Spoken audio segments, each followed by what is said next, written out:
Um dos jeitos mais rápidos e baratos da gente aprender é aprendendo com os erros dos outros. E eu sei que empreender não vem com manual de instrução, e teve muitas coisas que eu bati a cabeça nesse começo, mas esse vídeo aqui é o vídeo que eu gostaria de ter assistido quando eu tava começando. E eu espero que eles te economizem aí alguns milhões no bolso e muito tempo de energia. O primeiro ponto desse vídeo é sobre modelos de negócio. Eu até ouvi conselhos quando eu tava começando sobre isso, mas eu não levei tão a sério. Eu achei que não, eu consigo fazer dessa forma. Fui tocando, até que eu tive que fazer um movimento muito brusco e dolorido para minha empresa no ano passado, que mudou muito do nosso jogo depois também. Então foi muito bom para mim, apesar de dolorido. E o que eu aprendi com isso foi que não dá para ter tudo. Caso você seja especialista, você provavelmente vai ter que escolher entre ter um time interno, contratar as pessoas e aos poucos criando essa cultura de desenvolver time, de trazer um estrategista, um social media, tudo interno. Ou você vai começar a contratar parceiros estratégicos. Eu tenho assim, uma empresa que me atende como social media, uma empresa que me atende com a parte de tráfego, outra empresa que me atende com a parte de design. Ou você talvez vai contratar uma agência, uma coprodutora, que você vai dar uma parte do seu negócio para eles, vão criar as estratégias, operacionalizar tudo para que tu foque no teu conteúdo. Geralmente são esses 3 tipos de formato. Só que o que acontece? Caso você queira uma empresa que olhe para você e te diga exatamente o que fazer, que produto criar, quando lançar, como que faz para chegar na tua meta, se você contrata aquele do meio, que entra só ali, né, tipo, os serviços pontuais, dificilmente você vai conseguir encontrar um parceiro que faça o que você está procurando. Caso você tenha um time interno, a velocidade do teu resultado vai estar totalmente ligada ao nível dos profissionais que você vai contratar. E nem sempre a gente tem muito dinheiro no caixa para conseguir trazer profissionais sêniores quando a gente está começando. E caso você pegue uma agência que tem um volume de pessoas que atende, as chances que eles tenham tempo para olhar no teu negócio nesse nível de profundidade sem ser teu sócio, ela é muito rara, é muito rasa. Por isso que não dá para ter tudo. Você tem que entender o que você quer do parceiro que você está buscando. E quem é do bastidor também precisa entender que, apesar de você saber fazer tudo muito bem, se você tratar um cliente de coprodução como um cliente de sociedade, vai ser muito difícil você crescer. Você vai acabar fazendo uma agência, tendo um custo fixo muito alto, vai ter que atender um volume grande de clientes e a conta não vai fechar para ti no final do dia. Então, primeiro ponto, modelo de negócio. Entenda quais serviços você vai querer fazer, quais entregas você vai querer fazer, com quem você vai querer se relacionar e qual é o nível de maturidade dessas pessoas, para saber quantos clientes você quer ou não trabalhar e quanto que você vai conseguir cobrar ou pagar por isso. Enquanto essa conta não fechar, não adianta faturar 7 dígitos que vai sobrar no teu bolso,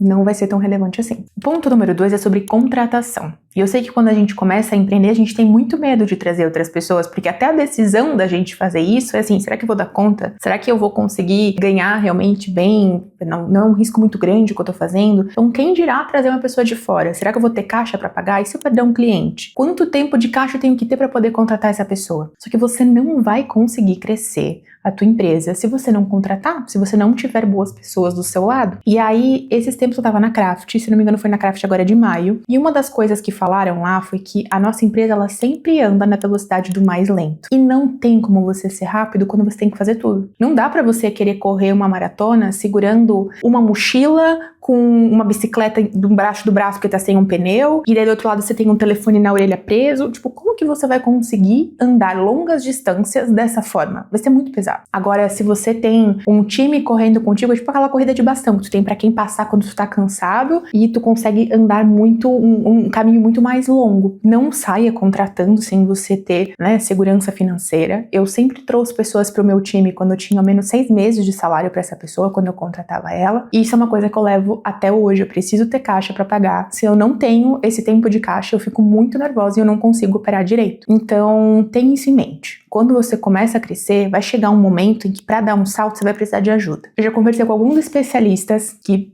viam procurar ajuda e estavam faturando bem. Pessoas que estavam faturando ali seus 30, 50 mil por mês, tinham saído do zero, estavam nesse nível e falavam, eu não consigo crescer. Mas é óbvio, a pessoa tá ali procurando nota fiscal para mandar para aluno, sendo que ela poderia estar gastando o tempo dela fazendo mais criativo, fazendo conteúdo, vendendo mais. Então, quando chegar num nível que você tem uma segurança financeira, você tá faturando, não bota o teu Prolabora lá nas alturas para você ganhar bem. Começa a investir de novo na sua empresa. Traz pessoas, cria uma cultura, que aí você vai conseguir ir muito mais longe. Eu demorei. Eu fiquei por muito tempo tentando fazer as coisas sozinhas, assim, então eu não queria time, eu tinha muito medo. Minha vida foi um caos por um período que não precisava, por puro medo de não dar conta. Sendo que quando eu trouxe mais braços, eu consegui pegar projetos melhores, fazer lançamentos melhores, melhorar a qualidade do que eu já estava fazendo. Então, enfim, por isso que é uma coisa que eu queria que alguém tivesse baixando nas minhas costas falando assim, vai, traz alguém logo pra te ajudar. E ainda nessa traz alguém logo pra te ajudar, o terceiro ponto é sobre como a gente não precisa saber fazer tudo. Eu tenho um perfil muito executor, eu não sei você, mas eu sempre gosto de botar a mão na massa. Esses dias eu tava brigando com o William porque eu tava editando um vídeo no celular. Tipo, um vídeo que eu queria postar no Reels, ele ficava enchendo meu saco. Por que tu tá editando vídeo no teu celular? Então, eu sempre fui muito generalista na empresa, eu estudava muitos assuntos e sabia um pouco de tudo. Sei de tráfego, sei de copy, sei de dados. Então, eu me meto na coisa do layout, se precisa fazer página, eu sei fazer. Não significa que eu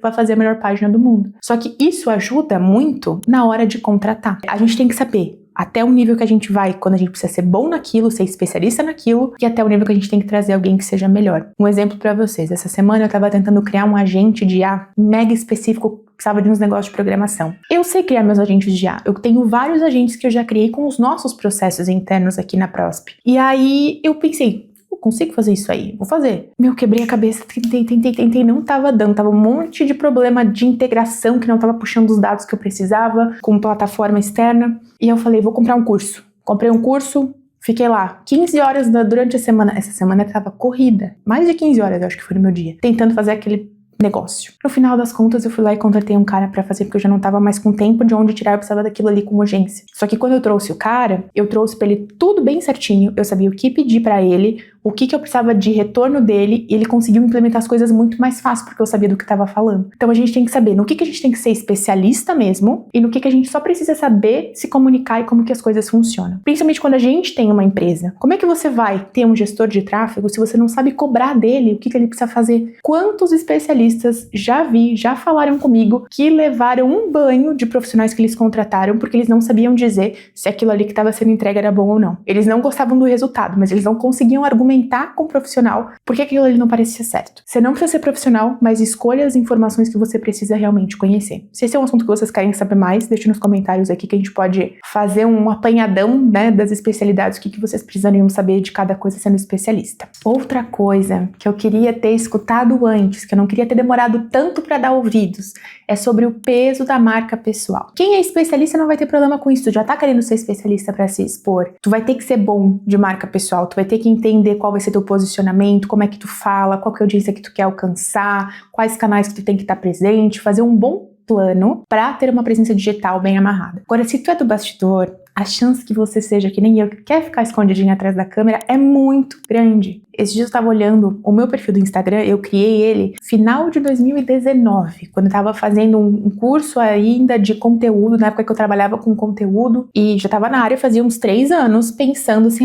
será que eu criava conteúdo sobre isso? Não vou. E eu criei o perfil, fiquei com ele parado por um bom tempo, perdi um tempo de vacas gordas, que era mais fácil você crescer nas redes sociais, pra voltar depois, pra começar a fazer conteúdo no ano passado. Até tem um vídeo aqui no canal que eu falo sobre como eu comecei, como eu perdi a vergonha de produzir conteúdo. Vou pedir pro time deixar linkado aqui em algum canto pra você ver depois desse vídeo aqui. O ponto é, ainda a Craft de novo, vou aproveitar, né, que estar num lugar como a Craft é muito bom, a gente acaba conversando com os maiores players do mercado, pessoas que conhecem tudo do mercado, e eu tava num hot seat com o Abramo da Hotmart, ele é um dos diretores lá, e a gente tava conversando sobre a situação das agências, né, como que tava hoje, o que eles estavam sentindo, quais estão sendo as dificuldades, porque eu tava passando por algumas coisas que eu queria saber se aquilo era só eu ou não, quando eu tive que fazer aquele movimento difícil que eu comentei com vocês. E ele comentou comigo que as empresas que seguiam crescendo eram as empresas que tinham marcas pessoais à frente do negócio. Então, que tinha alguém do bastidor criando o produto próprio, conseguindo trazer uma forma de destaque para a empresa para atrair bons projetos para lançar também. Então, marca pessoal é importante, não só para quem é especialista, mas também para quem é do bastidor. E eu queria não ter demorado tanto. Se eu tivesse continuado em 2019, sabe-se lá onde eu estaria hoje. Mas enfim, acontece tudo no seu tempo. Fica aí a lição para te não esperar tanto tempo quanto eu esperei. Quinto ponto que eu queria ter aprendido antes, que eu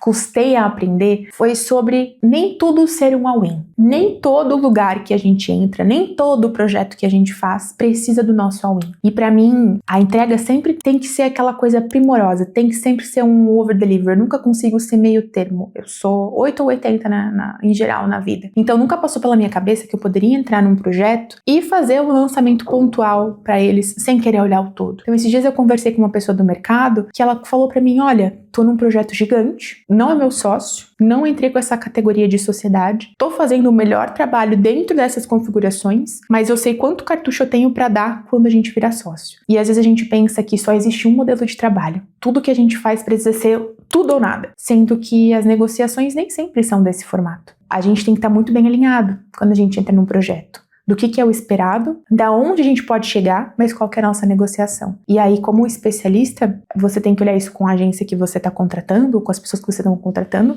daquilo que a gente falou no ponto 1, ou você tem que cuidar para não querer pegar todas aquelas ideias, fazer tudo de uma vez, dar o sangue naquilo sem primeiro ter o principal validado, teu carro-chefe validado, fazer algo que primeiro vai te levar do ponto A ao ponto B. Você vai enxergar o potencial do negócio, mas você tem que entender que eles têm fases para chegar até esse potencial máximo que você traçou. Então, traça metas, mini metas, até chegar num ambiente ok, para então entender o quanto do all-in você vai dar e em quanto tempo. Isso não significa fazer um trabalho meia boca. Na verdade, significa saber dividir as fases certas do projeto para conseguir levar as coisas da melhor forma possível. O ponto 6 é sobre cuidado. Nem tudo que reluz é ouro. Quando a gente vê esse conselho pro lado do especialista, é principalmente porque eu tô cansada e assustada com o volume de pessoas que vêm falando comigo nos últimos tempos, que levaram assim golpes bizarros do mercado, de pessoas que vieram prometendo mundos e fundos, cobraram um valor fixo alto, foram colocadas na plataforma de vendas e depois não entregaram o que prometeram, ou não pagaram aquilo que deviam, colocaram um tráfego absurdo e depois saíram com tudo e o especialista ficou sem nada. Cuidado na negociação e com quem você se associa. Às vezes a pessoa vende um sonho, parece ser bom no que faz, mas tem muita coisa feia acontecendo no mercado. Essa semana eu recebi 2 contatos através da Hotmart, 2 especialistas que a minha gerente de contas me perguntou se eu tinha interesse em entrar em contato, que eram mulheres que tinham passado por isso agora, recentemente, nas últimas semanas. 2 que vieram pra mim essa semana. Então, além do que eu venho conversando aí nos últimos tempos, parece que, isso aí a gente escuta dos outros. Não, é mais real do que a gente imagina. E quando a gente fala do nem tudo que reluz é ouro pro bastidor, vão chegar projetos até você que vai ter ali muitos seguidores, milhões de seguidores às vezes, e parece ter um puta potencial de venda. Só que quando você vai olhar os números a fundo, você entende que aquilo não é um bom negócio. E eu vejo que muita gente do mercado, quando eu converso, no conversas de corredor e de evento, são de pessoas que pegaram bons projetos, mas que quando foram ver a execução, o especialista